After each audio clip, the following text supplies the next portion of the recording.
Halo semuanya, Assalamualaikum warahmatullahi wabarakatuh. Apa kabar hari ini? Semoga kalian baik-baik saja ya. Di zaman yang modern ini, pasti kita semua tidak asing lagi dengan yang namanya komputer, yaitu perangkat elektronik yang terdiri dari beberapa item seperti monitor, keyboard, mouse, dan masih banyak lagi perangkat pendukung lainnya. Nah, kita sering menggunakan komputer dalam kehidupan sehari-hari, bukan? Namun sudah tahu belum sejarah perkembangan komputer dari generasi ke generasi hingga secanggih sekarang ini? Kalau belum, yuk simak videonya. Secara pengertian, komputer adalah alat yang digunakan untuk mengelola data berdasarkan aturan yang sudah ditentukan. Komputer juga memiliki sebuah definisi lain, yaitu sebagai perangkat elektronik yang memiliki beberapa komponen yang dapat bekerja sehingga dapat membentuk suatu sistem dan dapat menjalankan berbagai program. Ada juga fungsi komputer. Apa sih fungsi komputer? Fungsi komputer sendiri adalah untuk menerima input, mengolah input, kemudian menyimpan input, dan menjadikan output. Sederhananya, fungsi komputer adalah input proses output. Jadi, itulah fungsi komputer. Kemudian, adakah yang tahu penemuan komputer pertama kali? Siapa ya?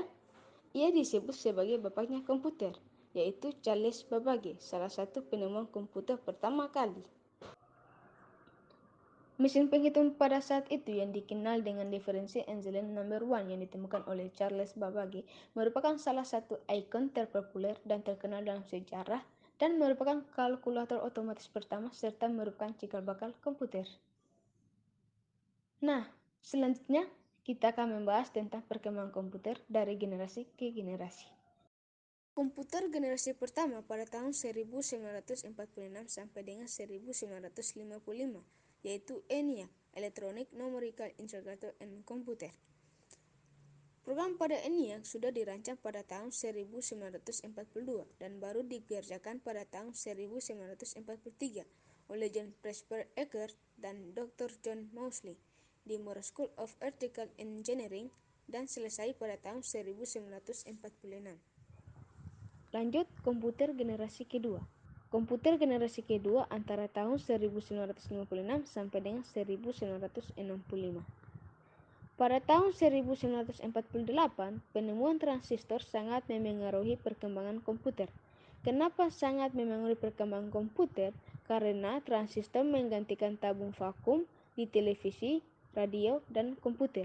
Akibatnya, ukuran mesin-mesin elektrik berkurang drastis. Selanjutnya, transistor mulai digunakan pada komputer sekitar tahun 1956. Lanjut, komputer generasi ketiga.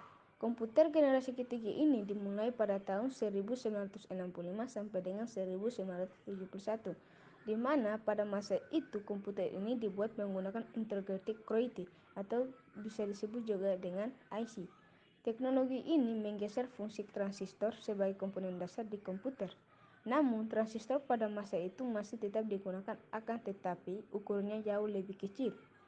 Beberapa transistor berukuran kecil tersebut dimasukkan ke dalam IC bersama dengan resistor dan kapasitor. Lanjut ke komputer generasi keempat. Komputer generasi keempat dimulai dari tahun 1971 sampai dengan sekarang ini, di mana generasi keempat ini dibuat dengan menggunakan komponen dasar yang bernama mikroprosesor. Chip mikroprosesor memiliki ribuan transistor dan beberapa macam elemen-elemen sirkuit yang mana saling terhubung satu sama lain. Dan Intel merupakan perusahaan yang paling berpengaruh terhadap perkembangan chip mikroprosesor ini karena mereka berhasil menciptakan Intel 4004 dengan membuat cikal bakal perkembangan komputer. Pada tahun 1971, IBM menciptakan komputer yang didesain khusus untuk kalangan rumahan, sedangkan Apple mempublikasikan Macintosh pertama kali pada tahun 1984, yaitu sebuah sistem operasi yang dapat dijalankan dari perangkat komputer. Banyak sekali kemajuan besar di generasi keempat ini, seperti diciptakannya mouse, graphical user interface atau dikenal dengan GUI, hingga komputer tinggi yang disebut sebagai laptop. Selanjutnya, komputer generasi kelima. Komputer generasi kelima difokuskan kepada artificial intelligence atau kecerdasan buatan, yaitu sesuatu yang berhubungan dengan penggunaan komputer yang melaksanakan tugas-tugas yang merupakan analog tingkah laku manusia.